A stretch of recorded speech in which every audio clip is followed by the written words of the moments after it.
Olá a todos, sejam muito bem-vindos ao Liberum Intelligence, videocast da Liberum Ratings. Aqui falamos sobre tendências do mercado e melhores práticas, especialmente tudo o que envolve o universo de classificação de risco de crédito e os fundos de direitos creditórios, FDICs. Ao ouvir os principais players do mercado, nossa ideia é entender tendências e perspectivas para o crédito privado no Brasil. Eu sou o Décio Baptista Santos, sócio fundador da Liberum Ratings. Neste episódio, eu vou conversar com Michel Rubin, Portfólio Manager da M8 Partners, que vai nos dar um pouco da sua visão do mercado. Seja muito bem-vindo, Michel. Obrigado. Como fazemos sempre, Michel, gostaria que você falasse um pouco da sua trajetória de vida profissional e também da M8, para que as pessoas que nos assistem possam entender um pouco da trajetória do Michel e da M8 Partners. Maravilha. Primeiro, eu queria agradecer a oportunidade, né, estar participando aqui do podcast da Liberum. Né, sabe, nos conhecemos aí há bastante tempo. Faz bastante tempo. Nossos fundos aí utilizam os ratings da Liberum, uma casa super renomada, né? Com certeza ajuda muito aí na questão da escolha dos investimentos, né? Muito obrigado. Bom, começando, sou Michel Rubin, sou sócio na M8 Partners, diretor de crédito, responsável aí, né? Cheguei na M8 justamente para estruturar, né? Montar essa área de crédito estruturado junto com os meus sócios. Né? Venho há mais de 20 anos em crédito, já trabalhei em crédito em bancos grandes, em large corporate, já trabalhei em crédito em bancos de middle market, né? Conheci FDICs numa atuação que eu tive com o Banco Central, na liquidação de 3 bancos, onde eu fui assessor direto do liquidante, né? E lá que eu dei o start nessa ponta de crédito mais estruturado, especificamente FDICs, onde eu trabalhei no Banco Finaxis, né, na gestora Petra durante 10 anos, e acabei aí migrando para empreender junto com os meus sócios lá na M8. Parabéns pela iniciativa. Obrigado. Michel, e agora falando do cenário de crédito, como você descreve o momento atual para o crédito privado no mercado de capitais brasileiro? O momento, para quem analisa bem e quem gosta, é um momento muito forte e muito bom. Tá? Obviamente que existem desafios grandes a serem cumpridos nessa fase. Né? A gente costuma falar que no crédito estruturado a gente está vivendo, entre aspas, né, uma crise de crédito já faz aí pelo menos 2 anos. Sim, é verdade. A taxa de juros elevada a 15%, né? A gente já enxergando lá na frente uma possível queda na taxa, né? Mas para o crédito estruturado a gente vê que as empresas estão bastante machucadas. Né? O empresário, ao invés de investir na empresa, principalmente na média, na pequena e média, prefere deixar o dinheiro no CDI, pagando recebendo, né, 15% ao ano, né, do que investir no próprio negócio. Isso deixa o quê? O investimento das empresas para trás. E isso acaba sucateando muito essas empresas. Os 15% ao ano dentro do endividamento bancário, dentro do passivo das empresas, machuca demais e acaba com que deixa as empresas num nível de gordura, de sobra de caixa e sobra de receita para pagamento de dívidas ou para novos investimentos, tomada de dívida para novos investimentos, muito apertado. Está muito justo, né? Está muito justo. Não dá para errar. Não dá para errar. E a partir do momento que o empresário não reinveste na própria empresa, ele também não sobra espaço, a capacidade ociosa da empresa não deixa espaço para que ele coloque mais um turno para funcionar, gere recebíveis ou gere uma folga no fluxo de recebíveis para dar em garantia para novas operações. Então, quando a empresa dá uma engasgada, por menor que seja, acaba indo para recuperação judicial. Ou seja, aquilo que pode ser até um problema pequeno se torna grande em função de toda essa asfixia financeira. Exatamente. Para quem não toma cuidado. Para quem não toma cuidado. Para quem olha bem o crédito, é um cenário de oportunidade, porque nesses momentos os bancos acabam retraindo muito. A gente acompanha pelas recuperações judiciais que os bancos são os que mais sofrem. Isso é verdade, a gente percebe isso. E o mercado de gestoras e o mercado de FDICs que fazem essa ponta do crédito estruturado e do hot money acaba se dando bem, porque acaba oxigenando a carteira dentro de um público, dentro de empresas que não tomavam crédito estruturado no mercado de capitais, que com o fechamento dos bancos acaba... Então é aquela máxima, né? Então, enquanto alguns choram, outros vendem lenços, é isso? Exatamente. Quem souber aproveitar o spread de crédito, hoje no Brasil está muito bom. A gente vê pelo movimento econômico. Né? Sim. Assim, a gente tem passado desde o momento que a taxa de juros foi para 15%, o mercado de capitais tem visto um fluxo muito grande de dinheiro para renda fixa e Sem crédito dúvida. privado. Né? Quem souber aproveitar isso, né, a gente consegue ótimas taxas, ótimas remunerações em operações muito boas. Mas é uma questão de oportunidade e saber analisar e tomar cuidado.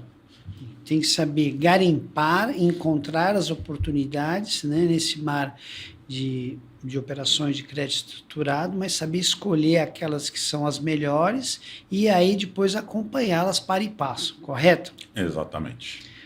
Você acabou de falar da taxa de juros. Você acredita que vai começar um ciclo de queda a partir do primeiro semestre de 2026?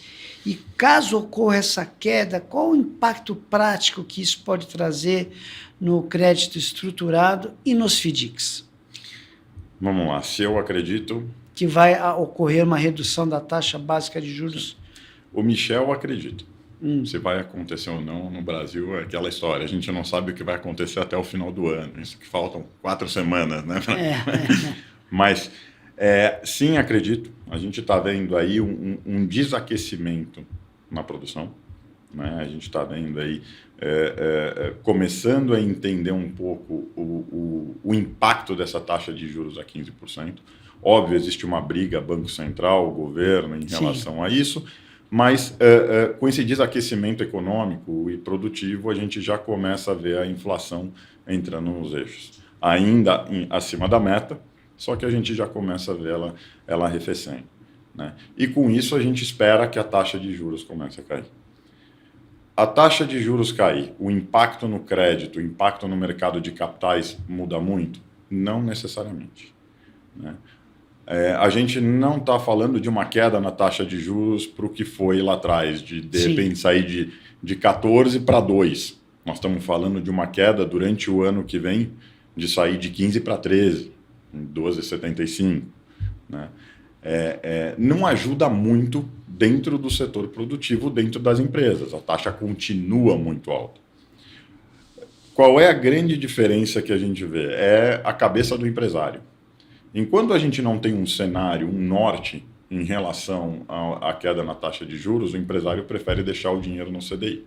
Afinal de contas, se ele investir em máquinas, ele vai tomar crédito caro, de longo prazo, com taxa alta, para fazer uma margem de 17%, 18%. Se ele pegar esse dinheiro, em vez de tomar crédito, ele deixar o dinheiro no CDI ganhando 15%.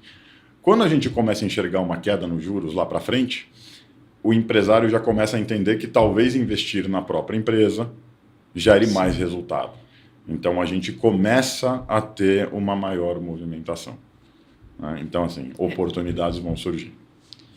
Porque na prática ele começa a perceber que há uma possibilidade de, em algum momento, reduzir essa taxa básica de juros ainda mais e é o momento de voltar a investir no próprio negócio. Sim. Tem um efeito psicológico, né? Bom, agora eu começo a ver uma luz lá no final do túnel, vou começar a retomar os investimentos. Interessante. Precisa só ver quem é que vai estar vivo para ter a possibilidade de uma linha de crédito mais barata. Sim. Porque hoje, economicamente falando, a gente vê aí, imagina, você que tem esses dados todos consegue enxergar. Nós temos 40% das empresas hoje estão endividadas. A maior parte delas aí com nome no Serasa e trabalhando o crédito, o hot money, que é aquele crédito mais caro, porque os bancos já não dão mais linha. Então, sim, vai movimentar. Acredito que vai melhorar a qualidade do crédito com a taxa de juros com a taxa de juros mais baixa, porém, precisa ver quem é que vai estar elegível a tomar esse crédito mais longo e mais barato. A situação das empresas é cada vez mais difícil, né? Então eles estão buscando eficiência em tudo que é possível, né? Mas com esse custo financeiro é difícil. Agora, do outro lado, do lado dos investidores, com essa queda da taxa básica de juros, o que você acha? Você acha que, primeiro, a gente não vai chegar aos 2%, como foi no passado, mas você acredita que nós vamos trazer mais investidores? Como é que vai ser essa relação do investidor com uma taxa básica de juros menor? Vamos lá, eu acho, primeiro assim, o investidor na renda fixa, né, de novo, a gente não vai ter uma queda de juros tão expressiva. Hoje nós estamos falando que o investidor consegue tranquilamente em produtos que são os FIC e FDICs hoje, que a gente tem visto que estão crescendo muito, ter uma rentabilidade de CDI mais 2, CDI mais 3, né? Em um produto que não tem o come cotas. Né? Quando a gente fala na taxa de juros caindo de 15 para 13, né, significa que mesmo com 13, se a gente está falando a CDI mais 2, CDI mais 3, ele vai conseguir ganhar 15% sem come cotas. Então, nessa primeira fase da queda da taxa de juros, eu acredito que o investidor vai continuar vindo para essa renda fixa. Porque é uma remuneração muito alta. Quando você fala em 15%, né? Nossa. Então, hoje, os FIC de FDICs vão entregar 17% no ano. Isso olhando um pouco para trás, aquela história. Há 2 anos atrás, quando falavam para a gente que se alguém te oferecer uma taxa, uma remuneração no investimento acima de 1%, sai que é fraude. Sim. Hoje, se você colocar o dinheiro numa LFT, você tem 1%. Né? Então, obviamente que a gente tem essas taxas, elas estão descalibradas. O investidor ele está ganhando muito. Só que com essa liquidez toda, a gente primeiro começa a ver risco. Por quê? Muitos gestores querendo entregar rentabilidades maiores e jogando mais risco para dentro da carteira. Sem informar os investidores. Exatamente. Então, a gente tem um momento aqui de olhar um pouco para frente, entendendo essa queda de juros, né? E falar, bom, até onde é seguro? Até onde vale a pena? Sim. Né? A gente estava aqui conversando antes de fechamento de fundo, etc. Mas o spread de crédito ele está muito alto. Né? O risco-retorno das carteiras precisa ficar equilibrado. E isso acaba sendo prejudicado porque o excesso de liquidez joga a taxa para baixo. Eu acho que você tem visto isso analisando os FDICs. Né? Então, empresas que antes tomavam dinheiro a 3 estão tomando dinheiro a 1,5.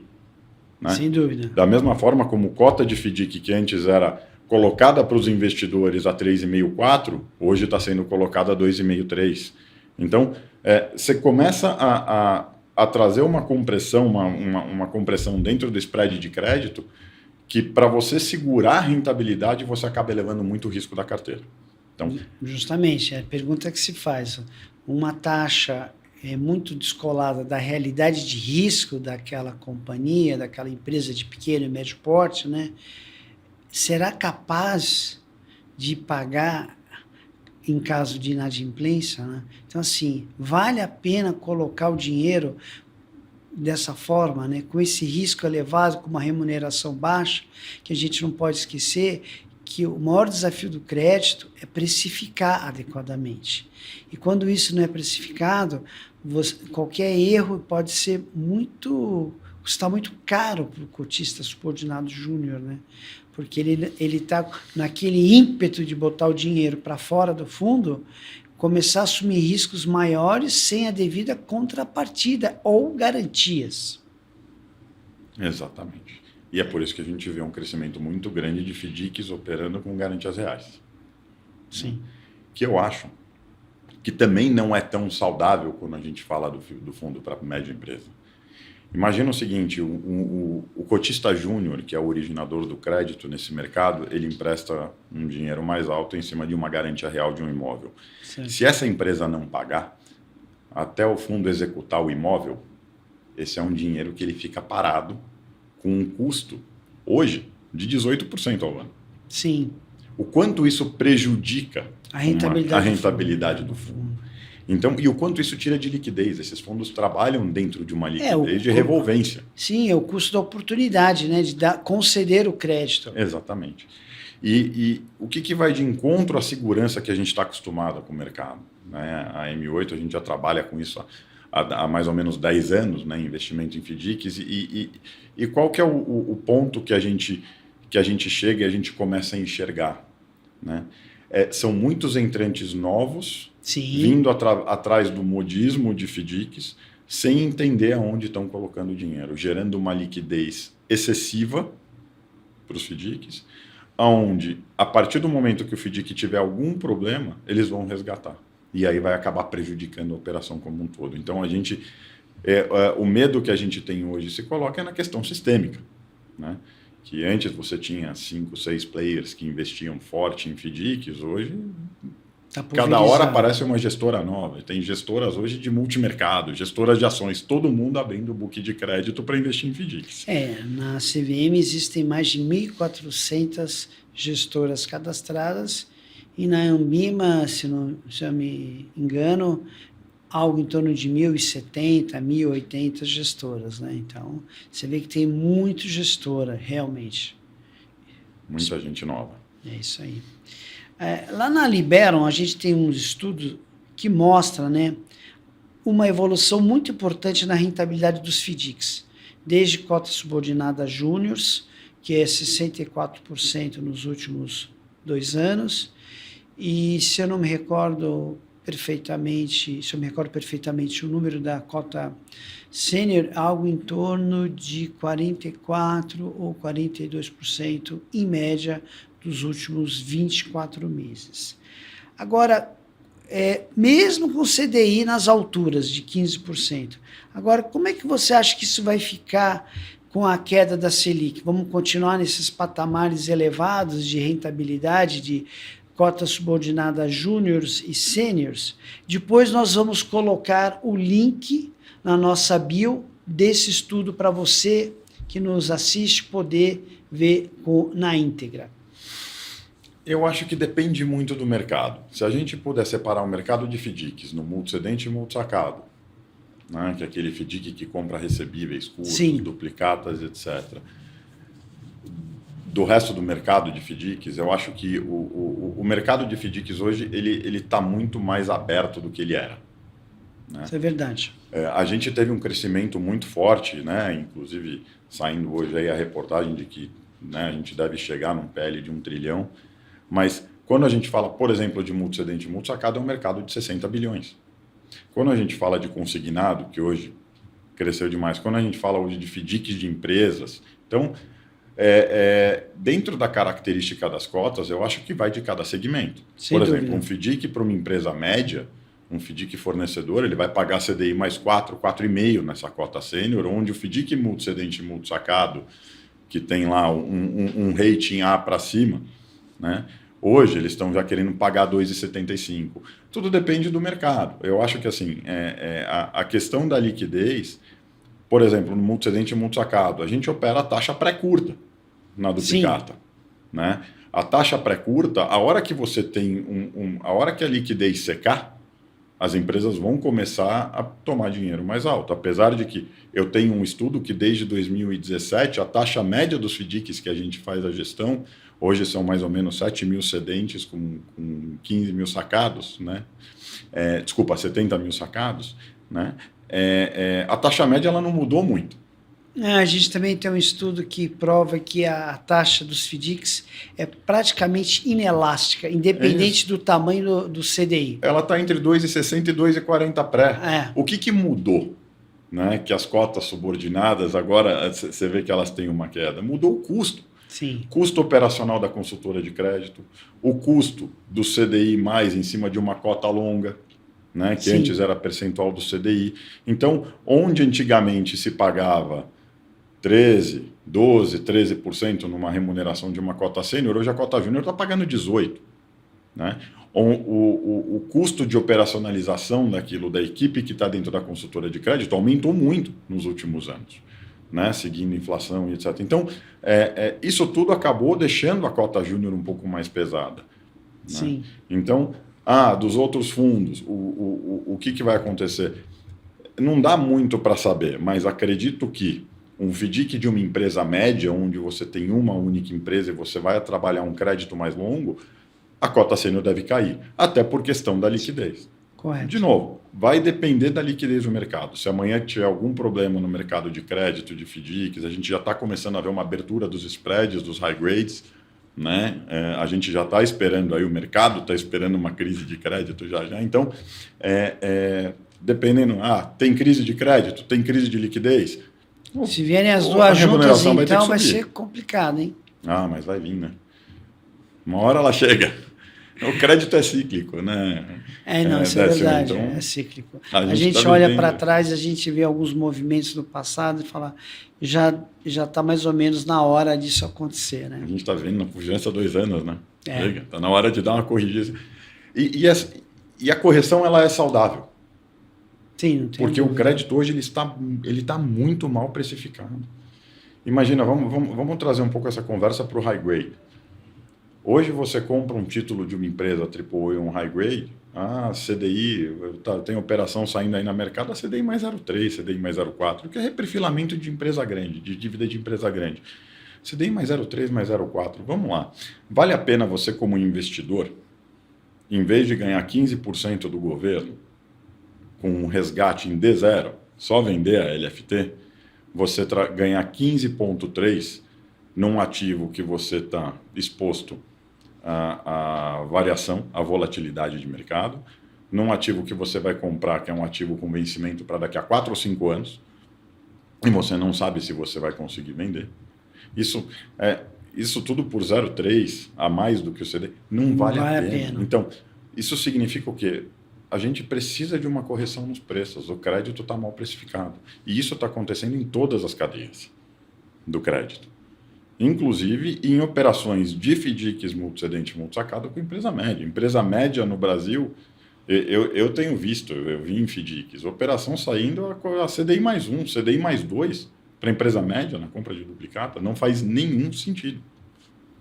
A liquidez do mercado está interferindo na precificação do crédito de quem toma o crédito. Né? Exato. E na hora que vem a inadimplência, o custo do fundo, o custo do operacional do fundo, o custo do investidor, da cota sênior. Né? Isso fica pesado. Fica pesado. Ele fica muito caro. Ou seja, esse preço baixo aumenta de forma relevante o risco. Eu concordo em gênero, número e grau. Espero que as pessoas tenham sabedoria e prudência na concessão do crédito e na captação de recursos. Bom, na sua opinião, mesmo com esses desafios que não são pequenos, são grandes, você acredita que o FDIC vai permanecer como um produto de nicho ou ele pode se popularizar entre os investidores? Como que você vê isso? Eu já vejo, ele já não é mais um produto de nicho. Já está? A gente já passou dessa fase. Opa, então fizemos uma pergunta errada. Ou seja, já estamos lá na frente, já atingimos as pessoas físicas, mesmo que de uma forma indireta, através das grandes plataformas de distribuição, correto? Correto. Eu acho que foi um período aí pesado de aprendizado por parte das plataformas, até por parte dos assessores de investimento que têm distribuído esses fundos, né? Mas hoje já são produtos, né? Os FIC de FDICs já são produtos aí que, por conta da falta da volatilidade, né? Daquela volatilidade Sim. super baixa, já em fundos que têm cotas sêniores e cotas mezanino, já faz parte da carteira de quase todo o escritório de assessoria de investimentos, né? Em diferentes gestores, em diferentes modelos de FDICs, mas isso a gente já está enxergando, tá? A quantidade de cotistas. Hoje, por exemplo, no M8, a nossa estratégia de FIC de FDIC passou de 2 bi, já com mais de 10 mil cotistas. Né? Então, você vê que a coisa... E a responsabilidade cresce, né, Michel? Cada dia mais. Né? Cada dia Parabéns mais. Pelos números impressionantes, tanto no volume de financeiro quanto no número de cotistas. Parabéns. Obrigado. Agora, justamente nessa linha, né, que a gente... Então, as pessoas físicas, os investidores de forma geral, já estão acostumados a investir em FDICs. E quais práticas de governança e transparência que você acredita que ainda precisam avançar no setor? O que podemos fazer melhor para que os investidores tenham mais informação a respeito do dia a dia dos FDICs? Eu acho que é tudo uma questão de conhecimento, né? E conhecimento e a cadeia do crédito, né? Vamos imaginar o seguinte, né? A gente investe em alguns FDICs. Hoje eu tenho uma carteira de 65 FDICs investidos, né? Eu olho, obviamente, a carteira dos FDICs que a gente olha principalmente lá aqueles maiores cedentes, maiores sacados, etc. Sim, os maiores riscos, né? Só que, como gestor, a gente não tem braço para ficar indo e visitar todos os cedentes, né? Então, a gente tem que contar com o trabalho desse originador da consultora de crédito. Ou seja, no fim do dia, o que a gente vai olhar mais a fundo? O processo do originador de crédito. Como ele origina, quem são as pessoas que trabalham lá, quais são as políticas de crédito, qual é o modelo de operação, mesmo sendo multicedente e multisacado. Eu tenho fundos que são multicedente e multisacado que operam nota comercial com garantia real, eu tenho que só operam duplicata. Então, a gente precisa muito olhar, tem multicedente e multisacado que opera mais no agro, multicedente e multisacado que opera mais na indústria. Então, eu acho que na cadeia do crédito, a gente como gestor que investe nos FDICs, precisa olhar, a gente vai dar um crédito para aquele consultor. Obviamente, olhando o alinhamento na estrutura, o alinhamento de interesse na estrutura. Então, sim, o dono daquela consultora, quem está na Júnior, ou é uma Júnior de investidores, qual é o respeito que o dono daquela consultora vai ter pela estrutura do FDIC. Fora isso, olhar para todo o processo de crédito que aquela consultora tem antes daquele crédito entrar na carteira do fundo. E depois a gente também vai olhar um pedaço, né, daquela carteira, daquele FDIC investido. Certo. Qual é a governança que precisa ter para o investidor, pessoa física que está vindo para esse mercado agora? Que é o que a gente passa direto para os assessores de investimento, né? O cliente pessoa física, ele tem o dinheiro dele investido e ele dá um crédito para o assessor de investimento fazer a carteira dele. O assessor de investimento, para investir num fundo da M8 ou de qualquer outra gestora, tem que entender o nosso processo. Como a gente dá o crédito para aquela consultora. Da mesma forma como eu entendo como a consultora vai dar o crédito na ponta, o assessor de investimento tem que olhar e ver, qual é o tipo de governança que eu espero? O que eu quero de abertura de carteira dos FDICs investidos? E qual é o processo que eu, como gestor, tenho para dar o crédito para aquele FDIC? Né? Então, no fim do dia, principalmente nos FDICs financeiros, que é um multicedente e multisacado, você está comprando, entre aspas, um CDB de um banco pequeno. São pequenos bancos. Diferentes do tipo de gestora que trabalha com FDICs que é um fundo fornecedor com risco sacado. Aquele gestor tem que acompanhar o dia a dia daquela empresa que é o sacado. Então, já o risco está nele, né? O risco está nele. Então, já é um tipo de análise de crédito diferente. Não sou eu, analiso a consultora de crédito. Para você investir num fundo de risco sacado, você tem que entender quem é o sacado, né? Então, de novo, varia de cada tipo de FDIC, mas a governança é sempre a mesma. Qual é o processo daquela gestora e qual é a abertura que aquela gestora tem com os consultores de crédito ou com a empresa do risco sacado ou com a empresa agro com quem eles estão fazendo o fundo, ou com... Né? Entender esse processo de monitoramento da gestora. No fim do dia, o cliente dá o crédito para o assessor dá o crédito para o gestor dá o crédito para o FDIC. E aquele FDIC vai dar, ou já dá o crédito automático para uma empresa, ou o FDIC vai dar o crédito para várias empresas pequenas. É uma questão de processo. Tá, é uma cadeia, né, de confiança baseada em processos e transparência de todas as partes envolvidas. Exatamente. Desde o consultor de crédito até o investidor. Então, investidor, assessor de investimentos, o gestor do fundo, o consultor do fundo, todos no mesmo posicionamento de transparência e governança. Ótimo. É o alinhamento de interesse. Sim. Tá. E, na sua visão, qual que é o papel das agências de rating na maturidade do mercado de FDICs? Vamos lá, as agências de rating, elas têm um papel extremamente importante. né? No fim do dia, elas acabam, para nós gestores, por exemplo, né? Como, por exemplo, a M8, né? A agência de rating, quando a gente investe em 65 FDICs, as notas desses FDICs, elas acabam corroborando um pouco o trabalho que a gente está fazendo. Não adianta eu falar para o nosso mercado, para um escritório de assessoria de investimento, ou para um family office que investe com a gente, ou eu tenho uma ponta aqui que é a minha análise, que é infalível e etc., e eu tenho lá na frente um fundo que me apresenta um rating C, numa cota sênior, né? Então, eu acho que o rating ele acaba entrando lateralmente dentro da estrutura para corroborar um pouco esse trabalho de análise. Óbvio, a gente investe como gestor em fundos AA, a gente investe como gestor em fundos que são B. Sim, existem várias oportunidades. Exatamente. E isso vai compor o teu movimento de ativo. Pô, você investe num fundo B, ele é ruim? Não, ele tem um risco diferente. Sem dúvida. Né? A partir do momento que eu falo para eles que não, eu invisto num fundo B, mas é porque eu tenho um spread mais alto na remuneração e eu acompanho mais de perto aquele FDIC, não é um crime a gente investir num AA, ou num A ou num B. E sim, tá corroborando com o risco-retorno daquele ativo, vale a pena? Pô, aquele fundo que é B, né? Ele está compensando essa tomada de risco a mais? Então, e aí que a gente vai se policiar. Porque não adianta também eu mostrar para o investidor que eu tenho uma carteira de 65 FDICs e o AA pagar a mesma remuneração do que o B. Isso não existe, né? Então, ele é um papel extremamente importante até para corroborar o modelo de análise e o modelo de alocação que o gestor está fazendo.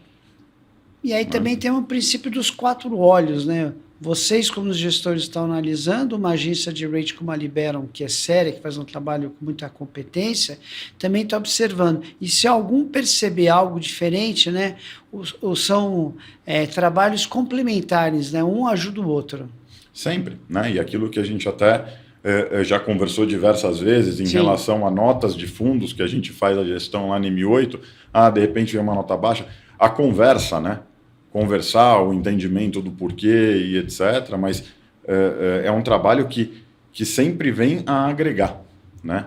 Eu acho que o rating é muito importante por isso. Às vezes, mesmo como gestores, a gente também não está enxergando alguma coisa que o rating está enxergando. Então, que a agência classificadora está enxergando. Então, principalmente, por exemplo, na Liberum, que o trabalho de vocês é extremamente detalhista, a gente já chegou a conversar e já pegar coisas que a gente, como gestora, não estava enxergando. Então, eu acredito que seja algo muito importante. Eu acho que a questão, de novo, né, que você voltou, a questão de governança. Sim. O consultor ele vai originar num modelo de multisacado. Por exemplo, o consultor ele origina.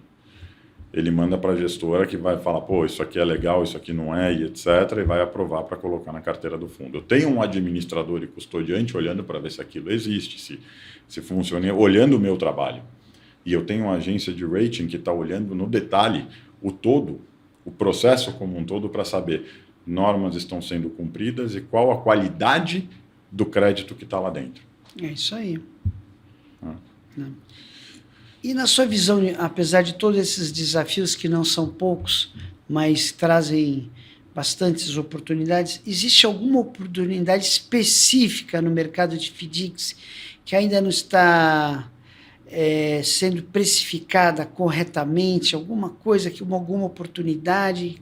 Tem alguma coisa, um tipo de negócio que poderia ser capturado para o mundo de FDICs, na sua visão? Porque você tem umas coisas aqui que eu vou perguntar para você mais para frente, que eu vejo que tem, né? Que a M8 foi ousada aqui no FDIC, mas tem alguma coisa que você acha que o mercado não está enxergando, que tem oportunidade para ganhar dinheiro de uma forma boa, tanto para investidores, os tomadores terem acesso a recurso? Olha, o FDIC é aquilo que a gente fala, né? Dentro do FDIC cabe tudo. O mundo. Né?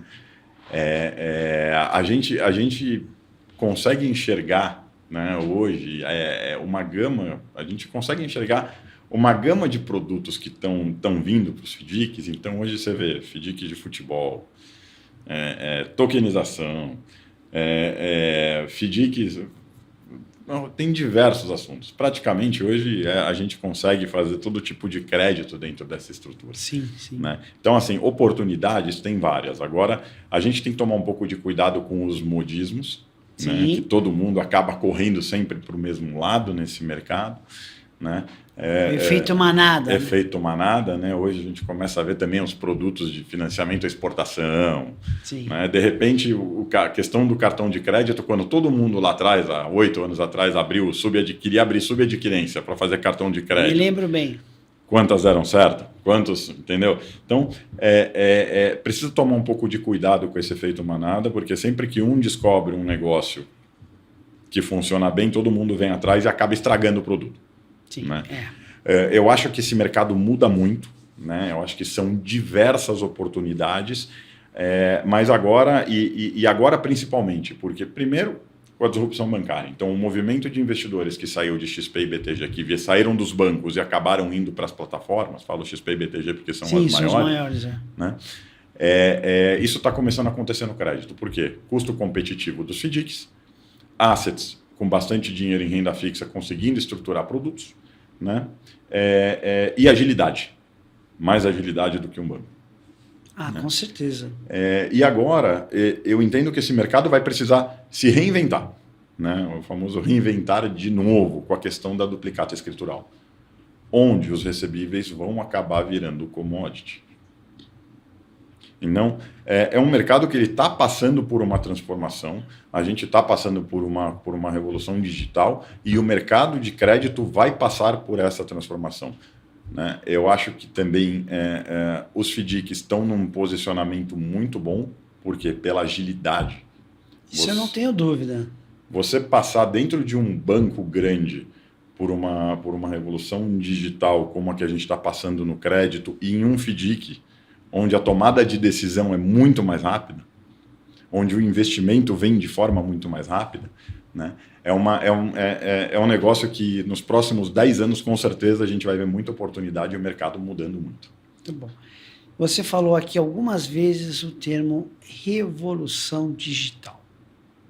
Usando esse termo, revolução digital, o que você acredita e pensa que a tokenização e as duplicatas escriturais podem trazer de positivo para o mercado de FDICs e ainda uma coisa que sempre a gente gostaria de ver com mais frequência. Você acha que o mercado secundário de crédito, com essa revolução digital, vai finalmente pegar tração?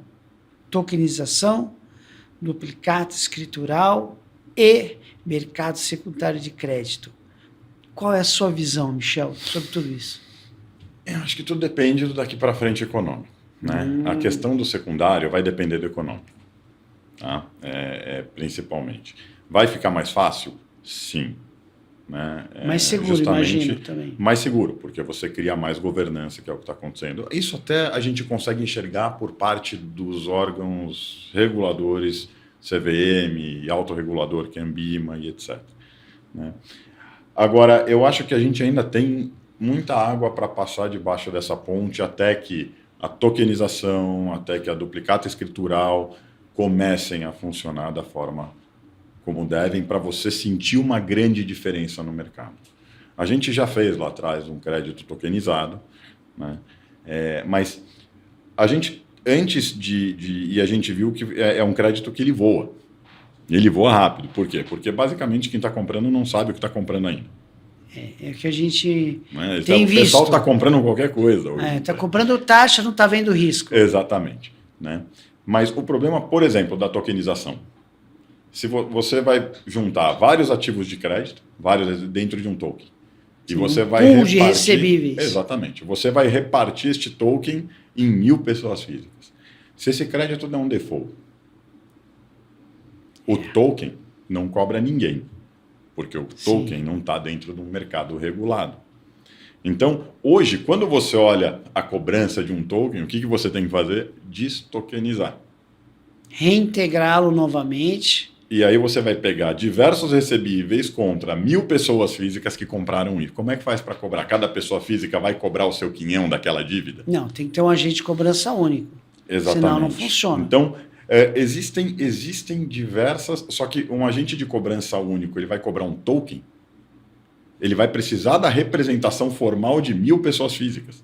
Vai precisar buscar a assinatura de cada um. Então, existe um grande desafio, porque o token você também vai vender ele num ambiente digital que não é um ambiente regulado pelo Banco Central. É uma operação de crédito que está fora do Banco Central. Então, como é que você vai conseguir formalizar essa cobrança para essa empresa que gerou essa inadimplência? Então, existem fatores regulatórios pesados em cima do token. Assim como a duplicata escritural, né? Agora vai entrar em testes, né? Tenho lido bastante sobre isso, ainda existem algumas dúvidas, mas eu acredito que a duplicata escritural ela vem para melhorar a segurança em relação ao crédito da duplicata. Isso é bom? Depende para quem, né? Para quem está tomando a dívida, é bom, é menos risco. Agora, para quem ganha em cima de spread de crédito com duplicata, talvez não seja tão bom, porque tudo que você melhora o risco, você tira prêmio. Com certeza. Então, você tira um pouco daquela questão da análise de crédito, da tomada de risco, daquele sentimento em relação à qualidade daquele crédito, que isso tem preço. Você vai tirar o sentimento, você vai tirar o preço. Então, você está dizendo que a simetria de informação que poderá ser trazida pela duplicata escritural deve reduzir o spread de crédito. Com certeza. Você vai trazer muito mais segurança para o mercado. Então, bacana. E quando você quiser fazer spread, talvez a gente volte para o cheque. Mas nós estamos vendo alguns bancos já extinguindo cheques para a pessoa jurídica, né? Mas vou te falar, não necessariamente, né? Quando a gente vai olhar para os FDICs do Norte, Nordeste, até por uma característica da região, o cheque ainda é bem usado. Justamente. No Então, Norte e Nordeste bem usado o cheque. Talvez, porque o cheque como direito creditório, talvez seja um fator de um spread um pouco mais alto dentro de uma carteira que vai estar dentro de um portal. Isso aí é uma observação muito inteligente, né? Então, temos que ver como é que o mercado vai se adaptar a essa nova realidade, né? Existe uma grande questão aqui, né? A diferença de eu comprar uma cota de um FDIC fechado de 4 ou 5 anos, que hoje, por ser um FDIC, não ser um banco, não ter a garantia do FGC e etc., ele me exige, às vezes, uma subordinação mais alta e um prêmio de crédito um pouco mais alto, né? A partir do momento que eu coloco dentro do FDIC uma taxa mais baixa por conta de as duplicatas agora virarem um portal e serem mais seguras, obviamente que as empresas vão querer reduzir o spread. Obviamente que os FDICs vão querer reduzir o prêmio de crédito pago aos investidores. Sim, natural. Né? Só que se a gente está falando hoje que FDICs estão tomando dinheiro a CDI mais 3, eles vão reduzir para quanto a cota sênior? Para CDI mais 1,5? Quando a gente olha isso e relaciona com o high grade, que são as empresas AAA, com governança, B3, aquelas, e que eu tenho liquidez, que eu posso vender esse high grade a qualquer momento. Então, até onde vai a elasticidade de preço da remuneração, do prêmio de crédito, da remuneração para um investidor num produto de crédito estruturado que é o FDIC, para um high grade? Até onde compensa eu comprar uma cota? Não dá para cair muito, senão você vai comprar um outro ativo. A cota de FDIC, ela já não tem muito secundário. A gente está começando a ver isso agora. Só que se eu começar a trazer a cota do FDIC para um preço parecido com o do high grade, que é muito mais líquido, automaticamente eu vou acabar tirando isso, porque vale mais a pena eu trabalhar no secundário na renda fixa e não no crédito estruturado. Sim. Então, precisa entender um pouco essa elasticidade e para onde o produto FDIC vai. Né? E que tipos de FDIC que vão operar com certos níveis de taxa. Tem que ser essa relação custo-benefício tem que ser vantajosa para todas as partes, porque senão não faz muito sentido você continuar nesse ambiente. Exatamente. Esses são os desafios dos próximos anos. Bastante coisa, né? E não para por aí. Recentemente, a M8 assumiu a gestão do FDIC For Even, com shows de grandes artistas, né? Que é um negócio bem interessante. O que esse tipo de estrutura representa para o mercado? Que eu acho que isso é uma quebra de paradigma, né? Você está trazendo para dentro de um FDIC esse tipo de ativo, né? Como um FDIC que compra shows de grandes artistas. Fala um pouquinho dessa experiência de vocês com esse ativo. Vamos lá, a experiência foi muito boa. Tá?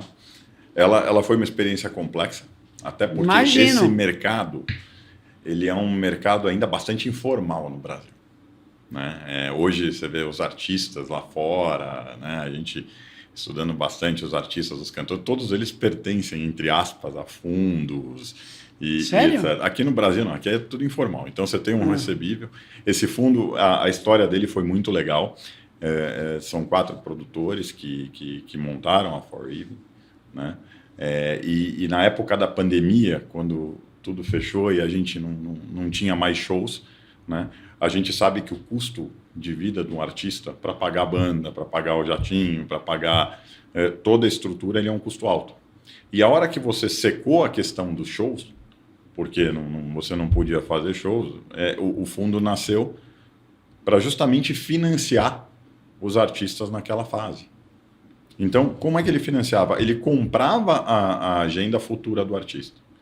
Então, um artista que a gente comprava 12 shows no ano, por exemplo, e o artista a gente sabe que faz aí 200 shows, assim, a gente comprava um pedaço daquela agenda futura e quando o artista fizesse o show, o cachê do artista voltava para o fundo para pagar a dívida. No fim do dia, transformar a agenda do artista numa garantia de crédito bancário.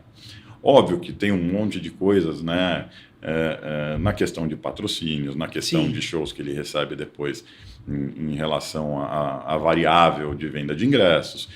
Óbvio que a gente enxerga direto, né, os artistas, acidentes e etc. Então, imagino, né? tinha que ter o seguro de vida. Então, tudo isso acabava até encarecendo um pouco o crédito. Então, mas a operação, ela sempre rodou muito bem em relação a crédito. Em relação à informalidade, que de repente para o pagamento daquela parcela, o cachê era pago um pedaço por um patrocinador, outro pedaço por outro. Então, tinha que centralizar tudo numa conta para olhar bem, né? Mas foi um fundo bastante interessante. A partir do momento que os shows voltaram e etc., isso acaba sendo uma dívida cara para o artista. Então, Sim. o fundo também mudou um pouco a característica e acabou adquirindo alguns espaços, né, de eventos. Por exemplo, hoje a gente tem aí, dentro da carteira do fundo, a concessão do Pacaembu, né, de algumas datas do Pacaembu. Então, em vez de alugar do pessoal do Pacaembu, a gente antecipou para o consórcio do Pacaembu algumas datas que estão no fundo, o Jockey lá no Rio de Janeiro, mas ele é um fundo que, em termos de trabalho, em termos de crédito, é um fundo que funciona super bem. Agora, em termos de trabalho, de nível, né, e de quantidade de trabalho, ele é um mercado aqui no Brasil que ele ainda tem muito para evoluir. Imagino. Então, e justamente nesse caminho, né, esse tipo de operação de FDIC, de shows, né, que outros segmentos vocês acreditam que podem trazer para o mercado de capitais, além do mercado cultural? Que outras coisas assim que ainda não foram vistas, né, que pode agregar? Porque imagino que a experiência aqui foi gigantesca, né? Foi. Além do que, vocês devem ter conhecido vários artistas legais, né, que deve ter sido bacana também.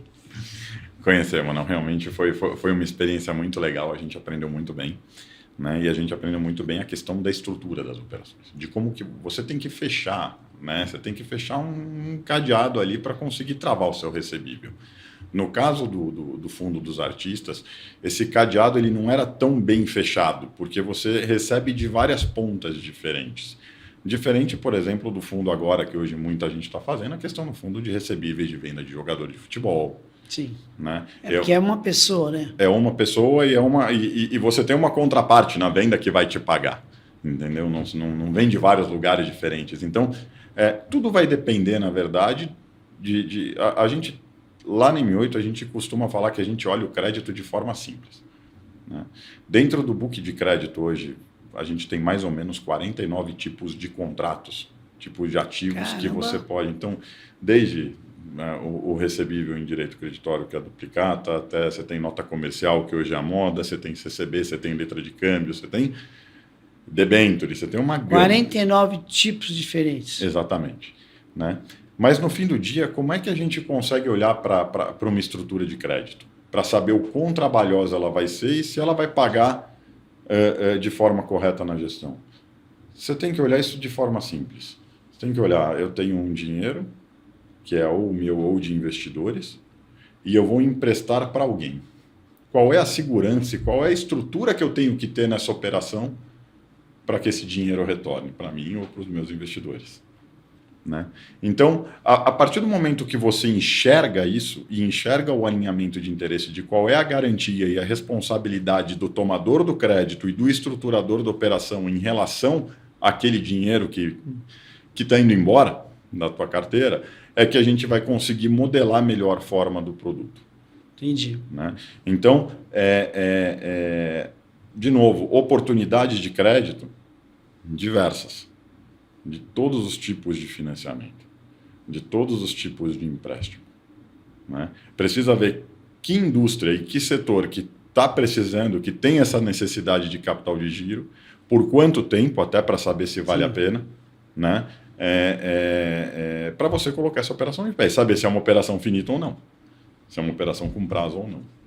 Aqui ao longo da nossa conversa eu estou percebendo assim, o trabalho da M8 muito baseado em processos, alinhamento de interesses dos investidores, né, com o consultor de crédito e com a própria gestora e, né, transparência. Assim, tenho visto, pelo que você está me contando aqui, isso é um mantra diário, né? Governança, alinhamento de interesse, transparência, segurança jurídica para emprestar o dinheiro, receber de volta, organizar. É um trabalho e tanto, hein, Michel? É um trabalho, mas é um trabalho muito legal. Agora, é um trabalho que ele tem que ser feito. O crédito, no fim do dia, ele é um processo. Sim. Né? E você tem que seguir o teu processo.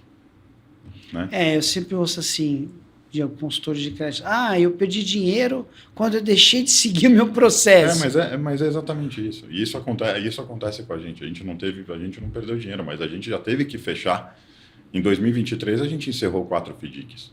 Um porque trocou a diretoria da consultoria financeira e a equipe que entrou não foi bem. Então só que aí vai o monitoramento nosso e o acompanhamento. A gente conseguiu parar os fundos e travar, deixar a carteira autoliquidar e o cotista júnior ainda saiu com dinheiro. Se a gente tivesse esperado mais 6 meses, o outro alavancou e concentrou, né? Os outros 2. E não era uma coisa... A gente tem que ver até onde a gente tem estômago também, como gestor. Sim. Né? Agora, tem muitos FDICs que batem na nossa porta e que para buscar investimento na cota sênior mas eu preciso da abertura da sua carteira para ver, porque eu tenho uma área de crédito lá que analisa crédito e a gente conhece as empresas. Não, eu não vou abrir minha carteira. Então não vou te dar dinheiro. Não, eu falei, é isso, assim, não estão me fazendo um favor. Né? Estão ganhando dinheiro com a minha alavancagem. Agora, é a mesma coisa de que eles vão até uma empresa, né, o consultor ou a gestora que está estruturando vai até a empresa e fala, olha, eu tenho aqui o dinheiro, eu vou te dar o dinheiro, mas eu quero que você me abra o imposto de renda, o balanço da empresa. Imagina se o consultor de crédito vai aprovar uma empresa sem que a empresa libere o balanço para ela ver o faturamento. A carteira de recebíveis. Exatamente. Então, assim, é a mesma coisa. Né? Eu acho que a gente tem que tomar um pouco de cuidado com toda essa liquidez para não perder a característica do papel de cada um nesse mercado. Não perder a característica, primeiro, do processo do crédito como um todo e de quem está pegando o crédito de quem e de como que esse crédito está sendo dado. Né? Porque o mercado de crédito ele é cíclico. Isso tanto para o empresário, quanto para o consultor, quanto para o gestor. Né?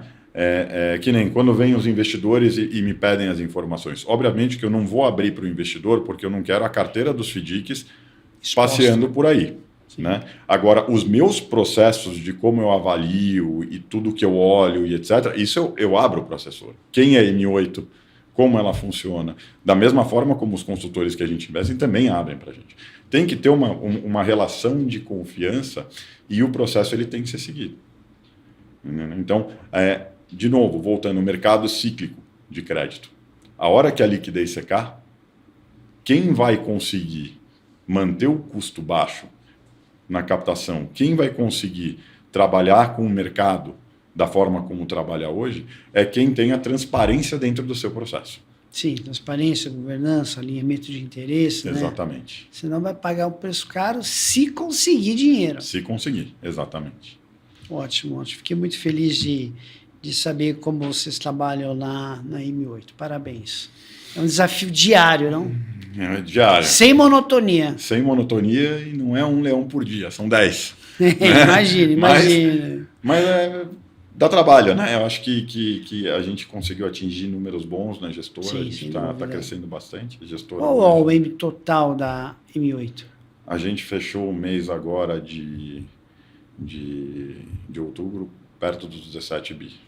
Nossa, é um número e tanto, hein? Parabéns. Então, bastante dinheiro para tomar conta ali. Não é fácil. Mas, Michel, infelizmente o nosso tempo está se esgotando e vamos ter que encerrar essa nossa conversa. Eu gostaria de agradecer imensamente a sua presença aqui, por você ter vindo, e que você, se você puder dar uma mensagem para os investidores a respeito do mercado de FDICs, eu ficaria muito grato. O que você pode acrescentar, além de tudo aquilo que você já falou hoje? Vamos lá, eu que agradeço a oportunidade, né? Sempre um prazer. Acho que, de novo, né? Trabalhamos aí juntos há bastante tempo. Gosto muito do trabalho, acompanho bastante aí todos os ratings, né? Para o investidor, eu acho que olhar bem, né? Aonde está indo aquele dinheiro investido. Né? Sim. Qual é o processo daquela gestora? Que tipo de apetite de risco a crédito aquele gestor tem? Qual é a governança? Né? Olhar, bater se aquele processo e aquele ativo, né? Principalmente quando a gente fala em ativos de FDICs, que hoje a maioria Sim. tem a classificação de rating, batendo se aquilo que o gestor está falando bate com aquela questão do rating que está sendo colocada, né, em relação às carteiras. Né? Toda essa questão de transparência. Né? Não é porque é crédito e tem um spread e tem uma subordinação que o produto não tem risco. Aliás, qualquer produto que te pague spread tem risco. Se Sim. o país, no LFT, tem um risco país, quando ele te paga o risco país mais alguma coisa, ele vai ter risco. Então, não existe aquela coisa de too big to fail. A gente acabou de ver a falência da Oi. A Oi faliu, Americanas. Então, a gente vê o processo que está passando por Ambipar. Então, empresas grandes. Então, o crédito estruturado, a gente precisa entender a cadeia. Né? Então, como um recado para um FDIC de uma empresa única, qual é a governança que aquela empresa está dando e o disclosure daquele dinheiro que está indo? Sim. Quando uma empresa grande capta uma debenture, geralmente dentro quando vai se apresentar e fazer o roadshow, se fala o porquê daquilo. Trimestralmente saem resultados falando o que a empresa fez com aquele dinheiro, se ela está seguindo ou não aquele processo. Né? Quando a gente investe num produto de crédito estruturado, né, precisa justamente qual é a forma de acompanhamento de que aquele dinheiro daquele produto está sendo aplicado da forma como falaram que ele ia ser aplicado. Isso é processo. Se a prática está seguindo aquilo que foi exposto anteriormente na concessão dos recursos, correto? Exatamente.